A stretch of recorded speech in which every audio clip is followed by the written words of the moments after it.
Kita bayangin nih 02 ini terlalu percaya pada survei atau bahkan, menjadikan survei itu Ya, sebagai tata bahasa politik. mhm, Survei itu diperlukan untuk mengukur kekuatan, tetapi tidak boleh membatalkan prinsip demokrasi, kan itu dasarnya kan.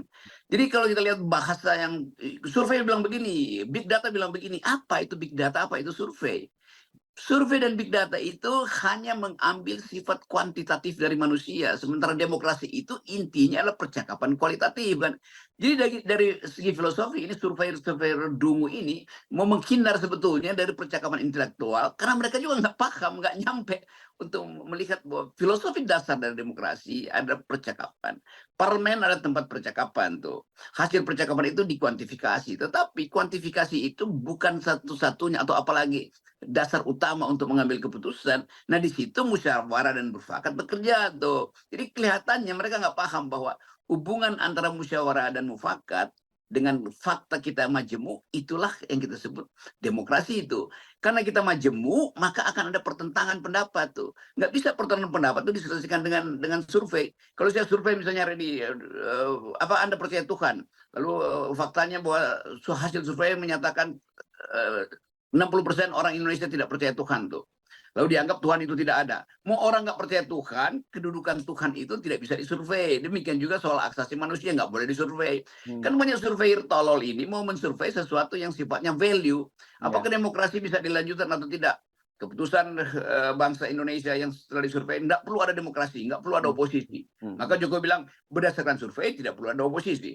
Terus betul, survei itu melihat orang yang nggak suka oposisi, tetapi demokrasi sendiri nilainya adalah butuh oposisi.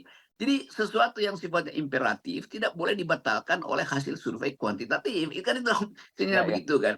ya Jadi ya, kan makin lama makin data yang ditaruh di situ. Loh, demokrasi itu bukan soal data, tapi soal percakapan etik. ya ya. Oke, kalau ngomongin soal ini saya jadi teringat percakapan saya dengan ini sahabat lama saya, Profesor Saiful Mujani begitu, yang saya lama nggak ketemu dan akhirnya ketika dia ini termasuk pendukungnya Pak Jokowi, tapi belakangan kan dia sangat kritis kan gitu. Saya tanya pada dia, bagaimana kita bisa menjelaskan bahwa, masyarakat kita katanya survei-survei mengklaim bahwa, tingkat, popularitas atau bukan popularitas ya kalau Pak, ini tingkat persetujuan publik terhadap pemerintahnya presiden atau public appointee-nya, Pak Jokowi, approval rating maksud saya terhadap Pak Jokowi itu sangat tinggi sampai 80% gitu ya. Dan padahal realitasnya ketika ditanya oleh survei apakah kehidupan menjadi susah? Yes, mereka menjadi susah. Apakah harga sembako menjadi tinggi? Apakah menjadi tinggi? Jawabannya menarik, karena kata dia, survei itu juga harus dilihat apakah orang itu punya kemampuan menilai sebuah apakah mereka Iya. itu paham tentang tentang approval rating itu seperti apa. Mereka nggak paham yang ditanya itu dan kemudian pernyataan-pernyataan orang yang tidak paham ini melalui survei itu kemudian dijadikan justifikasi, "Ini loh datanya seperti ini," gitu. Ya banyak itu ya saya jadi paham tentang etik dalam survei dan bahkan etik dalam pertanyaan tuh. Kalau Mmm, pertanyaannya dibentakkan ya orang bilang iya ya Pak ya Jokowi ya ya. hebat tuh. Mhm. Begitu kan. Jadi Atau ada bansos versi digelontorkan dulu, bansos iya atau digelontorkan dulu. di depannya ada 2 kilogram Mmm, beras dan 1 liter minyak goreng, itu pasti jawabnya bagus Pak Jokowi itu kan. mmm, Jadi sebetulnya etik itu yang ada di kebanyakan, eee eee, pelaksana survei kita atau perusahaan surveyor kita tuh, yaitu cara bertanya dan memahami yang kita sebut, depth psychology oleh responden.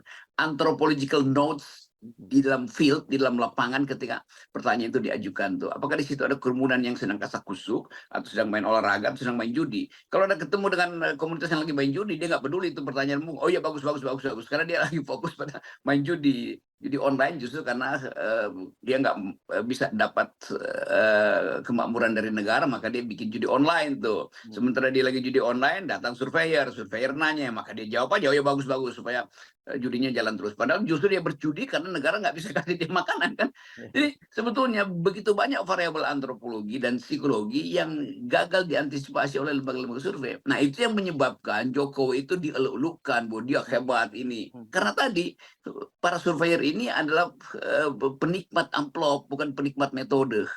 Ya, bahkan mereka dengan tidak malu-malu, itu bisa bicara dengan gagahnya gitu dan bangganya ketika bersaksi di Mahkamah Konstitusi. Menurut saya itu betul-betul menyedihkan sekali Bung Roky. Iya, itu data itu dibawa ke Mahkamah Konstitusi. Padahal sebetulnya mereka mesti tapis itu jadi argumen, bukan datanya yang dibawa ke situ. Ya data itu memang ada di mana-mana, itu kita datangin ke semua kantor, lembaga survei, datanya ada. Tetapi Mahkamah Konstitusi adalah perdebatan untuk menghasilkan deliberatif demokrasi, itu intinya tuh. Nah, ini orang-orang ini yang sekedar di-brief dengan cara-cara kuantitatif, dan sebetulnya juga bukan kuantitatif. Metode kuantitatif itu di dalamnya bahkan ada hermeneutic of suspicion itu. Ini orang-orang ini nggak, sebetulnya ini makhluk-makhluk yang kegandrungan dengan data, lalu dibilang datanya udah bicara. Lo data itu nggak pernah bicara, yang bicara itu fakta, itu dibedain data dan fakta ini dia nggak bisa sebetulnya kan. Jadi Ya, hal sekali lagi kita lihat bagaimana kekurangan pengetahuan itu menyebabkan survei opini publik itu biasnya minta ampun tuh. Dan ya, itu sebetulnya membahayakan Pak Jokowi. ya, Dieluk-elukan tapi dimaki-maki oleh netizen. ya, ya. Dipastikan masih bisa approval rate-nya tinggi, tapi tiba-tiba semua orang minta hak angket. Kan itu konyol sebetulnya tuh. Ya, saya kira mungkin nanti Pak Jokowi akan, kemudian menyadari ketika tidak lagi menjabat gitu dan tidak bisa bagi bansos dan kemudian ternyata loh kok tiba-tiba tidak ada satu orang pun yang mengelulukan dia, itu saya kira ini bisa jadi gangguan psikologis yang cukup berat ini buat Pak Jokowi karena beliau kan udah kecanduan levelnya.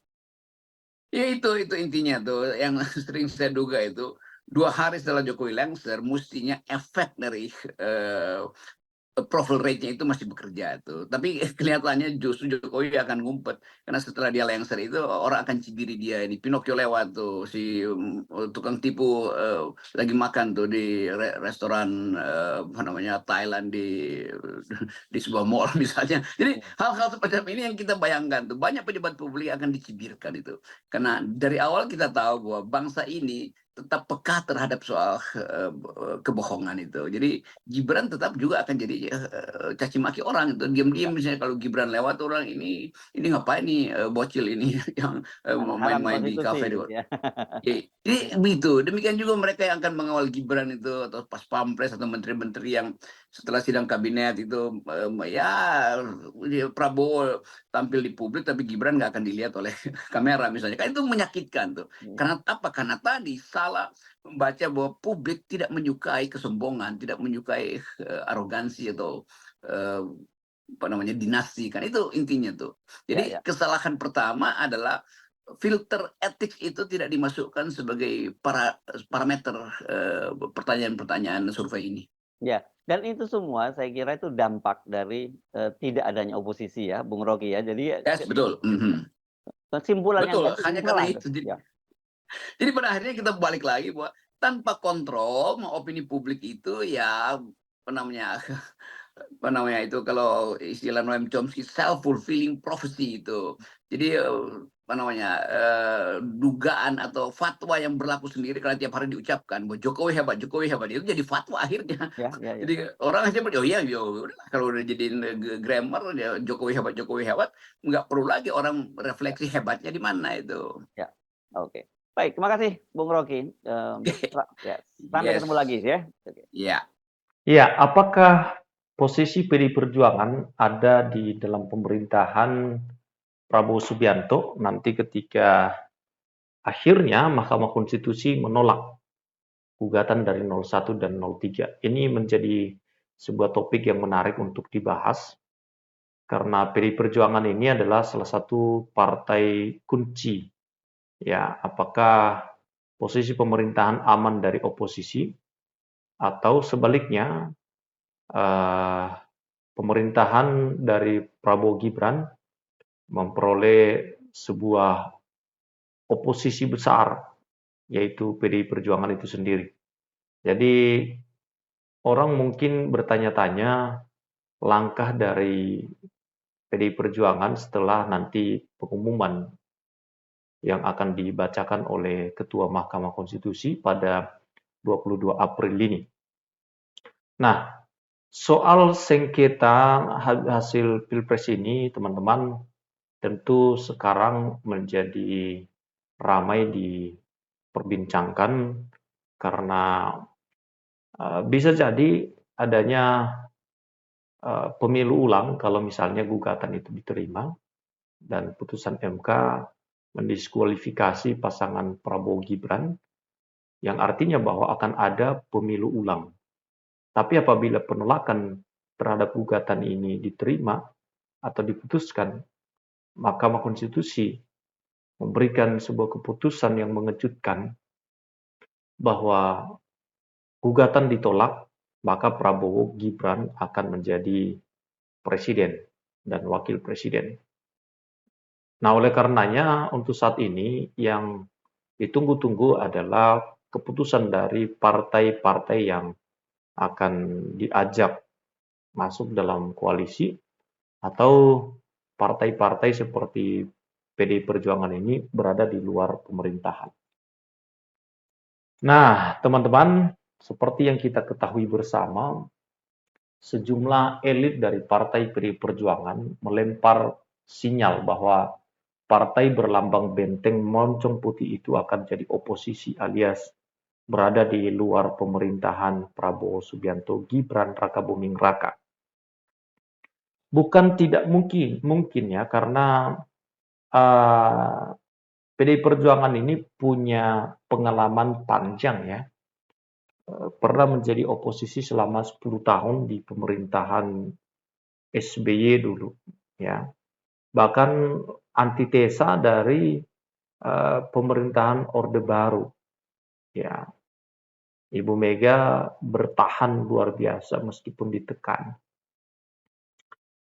Baik, teman-teman, sehari setelah pemungutan suara pemilu 2024, pada 15 Februari, Sekretaris Jenderal PDI Perjuangan Hasto Kristianto menegaskan PDI Perjuangan siap menjadi oposisi pemerintah periode mendatang. Ia menuturkan PDI Perjuangan punya pengalaman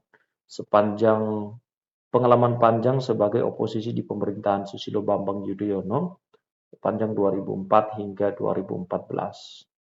Ya, cukup panjang lah ya. Ketika PDI Perjuangan berada di luar pemerintahan tahun 2004 dan 2009, kami banyak diapresiasi karena peran serta peningkatan kualitas demokrasi, bahkan tugas di luar pemerintahan, suatu tugas yang patriotik bagi pembelaan kepentingan rakyat itu sendiri, kata Hasto dalam keterangan tertulisnya. Namun saat itu Hasto menyatakan sikap resmi partai bakal dipastikan usai KPU, usai diumumkannya Prabowo Gibran sah secara hukum menjadi presiden, maka PDI Perjuangan akan mengambil sikap.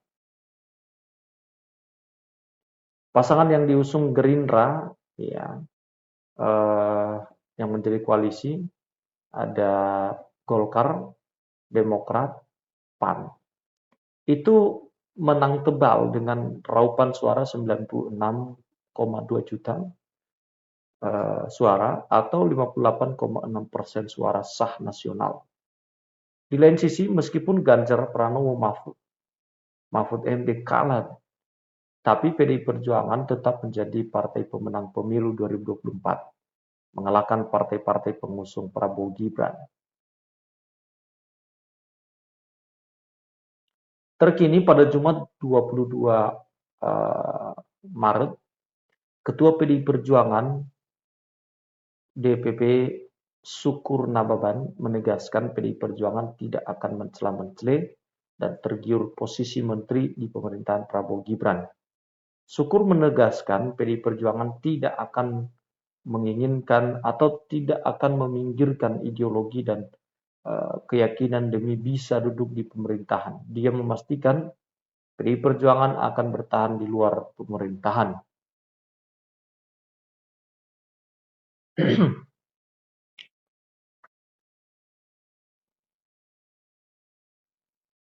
PDI Perjuangan biasanya tidak mencela-mencela. Kita ingat di zaman Pak SBY seperti apa. Itu tidak akan pernah, kami tidak akan tergiur oleh kekuasaan jabatan menteri atau apapun itu. Kendati begitu, sampai saat ini belum ada pernyataan resmi dari Ketua Umum PDI Perjuangan Megawati Soekarno Putri atau Ketua DPP PDI Perjuangan Puan Maharani. Lantas, mungkinkah PDI Perjuangan tetap teguh dengan pendiriannya jadi oposisi pemerintahan Prabowo? Direktur Eksekutif Indonesia Political Opinion, Deddy Kurnia Syah, menilai PDI Perjuangan memiliki kans besar untuk menjadi oposisi berbekal pengalaman selama era pemerintahan SBY. PDI Perjuangan punya pengalaman sebagai oposisi, sehingga jika mereka oposisi di pemerintahan Prabowo tidak akan sulit bagi mereka. Namun kata dia, kekuatan PDI Perjuangan sebagai oposisi bergantung dengan struktur koalisi pemerintahan Prabowo Gibran. Deddy berpendapat PDI Perjuangan tidak akan cukup kuat sebagai oposisi jika Prabowo berhasil membangun koalisi gemuk dengan mengajak partai-partai lain untuk bergabung dengan mereka.